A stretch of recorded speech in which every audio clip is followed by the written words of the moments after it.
Hey guys, Pete here. Gonna do a top moments video this week for Game of Thrones Season 7, Episode 4, The Spoils of War.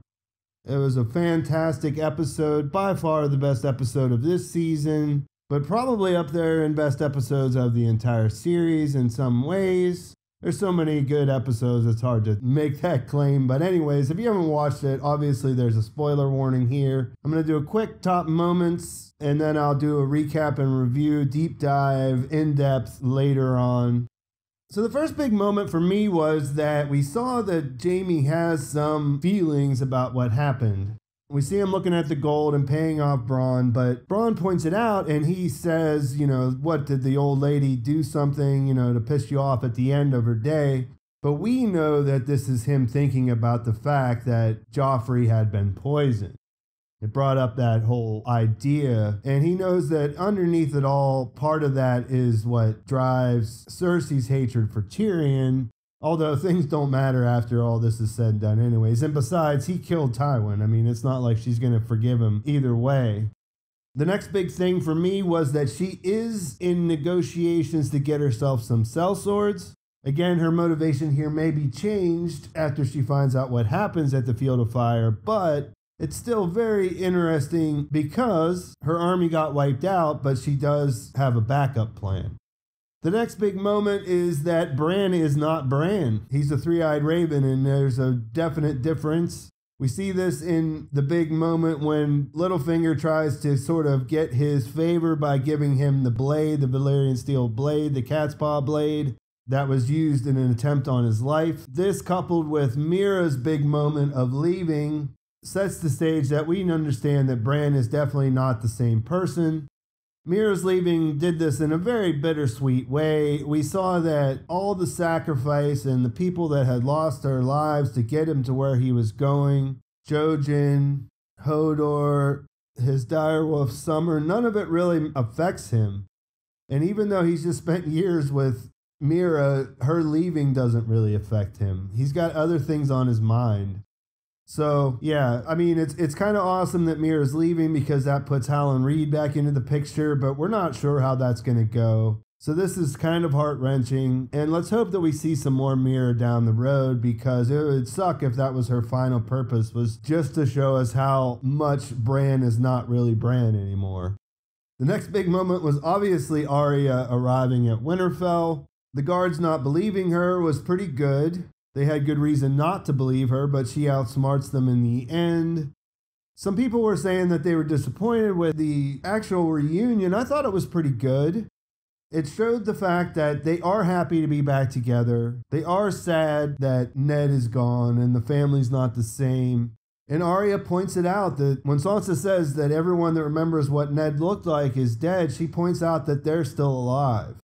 So even though this wasn't like gushy and bubbling, I think that they connected in that way, and I think their relationship can actually be a lot better moving on. Now, of course, Sansa is a little alarmed to hear about Arya's list, and it's just clear that they don't know what each other's been through yet or how much each other's changed. The next big moment was obviously Brienne sparring with Arya. All those hard to tolerate training montages from last season finally paid off, I guess. We see that Arya is a true warrior. What she's learned from Syrio, what she's learned from the Faceless Men. She's able to best Brienne, so that's something.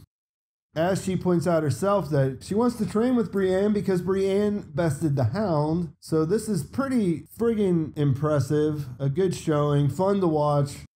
I know it got leaked early in one of the previews, which is a shame because it would have only been better if it would have been a total surprise that we didn't know was coming. The next big moment here for me was definitely Littlefinger. We see that look in his face and we see the showdown, like the locking of eyes between him and Arya. He's shook. He's shook at what he's seeing. I guess you could say that his plan was to get in with Bran because he might be the easiest one. He found out that isn't going to happen.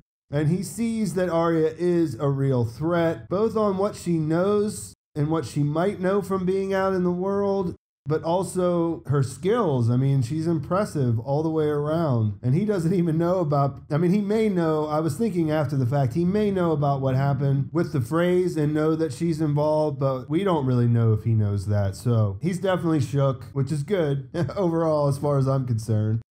The next big moment was the carvings underneath the caves. Dany seeing that, getting some real evidence, and the awe that she showed whenever he mentioned the children of the forest and everything. I mean, this moment was not lost on her. Jon was smart to take her down there and show her that in that way.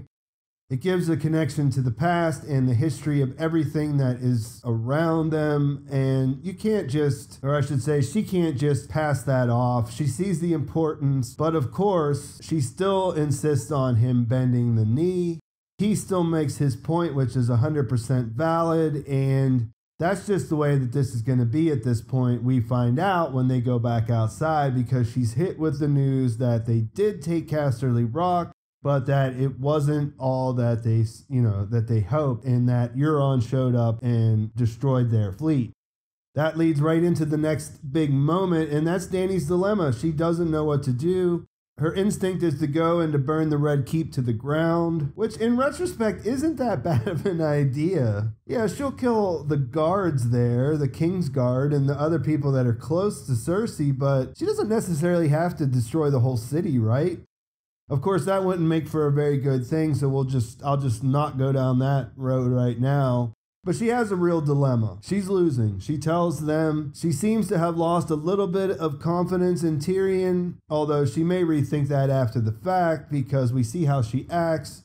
But she has this weapon of mass destruction. She could just use it, end things now. None of her advisors want to see her do that, so she turns to Jon, which is a big turning point in their relationship, I would say. And he points out what they pointed out, but just with a different perspective. Look, you birthed these dragons, you hatched them, something that no one thought was possible. People believe in you, they believe you're able to do other impossible things like bring about a better world. If you go in there and you destroy King's Landing, they'll realize you're just like everybody else. We don't get to see where that goes because it cuts away, but we find out later what her compromise actually is. The next big moment is probably Davos hitting on Missandei because it's funny, but something more comes out of this sequence, and I think it is easy to overlook, so I'm going to point it out. Without saying it, Davos basically explains to Jon that him getting with Daenerys is the fastest way to get them to a point of reconciliation of their goals. It's like I said, it's kind of subtle in there, and most fans don't like the idea because we know that they're related, but nobody involved in this show understands that at this point, who's there.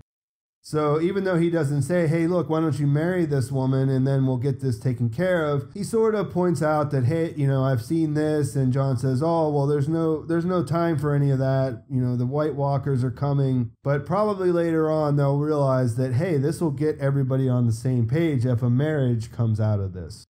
Then we get Theon's return, which ended in a way that a lot of people predicted. Jon wants to kill him, but he can't. Then we find out in the next big moment that Daenerys isn't there and we know where she is. Now, the battle itself is the biggest moment, and there are a ton of little moments inside this. First, let's just talk about the awe of this thing. It was fantastic to watch. First big moment of them coming over the hill, the storm behind them. We hear them before we see them. And then she comes out of the clouds just as Jaime's saying he thinks they can hold them. Obviously, they can't now. We see that first moment where she burns the line, and that is a great way to set the tone of what's about to happen here. We see that this army doesn't really stand a chance against the fire and the riders. Get some great shots of them burning, coming through the burning wall. We see them hopping up on the backs of their horses in full stride to loose arrows. I mean, this is really great action. We find out that they did, in fact, bring Qyburn's weapon. And this was sort of the best part of the battle for me, was when Bran is going across, he gets in a showdown with the Dothraki rider who chops off the leg of his horse. And then when he's sort of stumbling through the fire and we see all these guys dying, burning to death. I mean, it was just a really good battle scene, like one we haven't really seen, and it was just friggin' awesome. Now, Tyrion shows up on the field for a big moment. He has a good vantage point where he can see what's happening. Bran manages to loose a bolt that misses, and that puts Dany in a situation where she will try to destroy it. On the ride back around, Bran hits his mark, and we see Drogon fall from his flight. Definitely a tense moment there. He's able to turn it around though, and he destroys the weapon, but Bran gets out alive. Drogon has to land because he's injured. Daenerys tries to remove the bolt. Tyrion watches in somewhat of horror as Jaime notices her there, and he realizes that he's going to charge. Jaime does just that for another big moment, and just as he's about to get burnt, Bran shows up out of nowhere and knocks him into the water. He's sort of sinking there when the episode ends. So yeah, there's just a ton of stuff that happened here. Short episode, but action-packed all the way from beginning to end. Very interesting that Cersei has plans to get the Golden Company on the payroll. We did find out that the gold was sent ahead, so that part of everything should be okay for them. They took a horrible loss on the battlefield, and when you think about it, Daenerys would have won this battle, dragon or not. As the Dothraki tells Tyrion, when they're watching them being slaughtered, his people didn't fight that well. They were outmatched all the way around. Daenerys used Drogon here as a show of force, but one of the biggest things that you might not have noticed is that she destroyed the food supply. The gold made it through, so all she really did was burn up most of the food that exists in Westeros, and winter is definitely here, so this may really come back to hurt her later on. The Starks are all back together, except for their bastard brother Jon. I like the way things are moving at Winterfell at this point. I'm not totally in love with Bran being less than Bran, but I guess if you think about it, it was always set up this way. I made several videos about Bran in the off-season, and I pointed that out, that his purpose is much more than, say, warging a dragon or just giving Jon the information about his parents. So this is just the way the show has decided to handle it. So I think it's okay. We see that Arya is definitely a warrior to be taken 100% seriously. And as I mentioned, this has nothing to do with the fact that she can take faces as well. Littlefinger's in a tough spot. We knew that was going to happen, but now we know what it looks like. So it'll be interesting to see where he goes. And even though we expected that this was really going to turn the tables, Cersei's still in a pretty good position in King's Landing. Jon hasn't gotten what he wants yet. He's gotten the dragonglass, but he hasn't gotten Daenerys on his side. And Dany definitely made a statement here, but it hasn't really improved her position that much. All it did was show that she can destroy an army. Some people were, responding on Twitter that Jaime died. Jaime's not dead. That ending scene was just, I can't imagine in any case that he would be dead here. I can't prove that he's alive because they didn't show him in the trailer, but I would bet a lot of money that he is. So I wouldn't worry about that if I were you. So yeah, just an awesome episode. Make sure you guys tell me what you think in the comments. Make sure you like this video if you enjoyed it. As mentioned, I will be putting a full-length, in-depth breakdown of the episode with the scene by scene like I always do. So make sure you subscribe and make sure you turn on notifications by clicking on that little bell so that you know when my new videos come out. You can also follow me over on Twitter and my other social media accounts to see what I'm doing. Thanks for watching. I'll talk to you soon.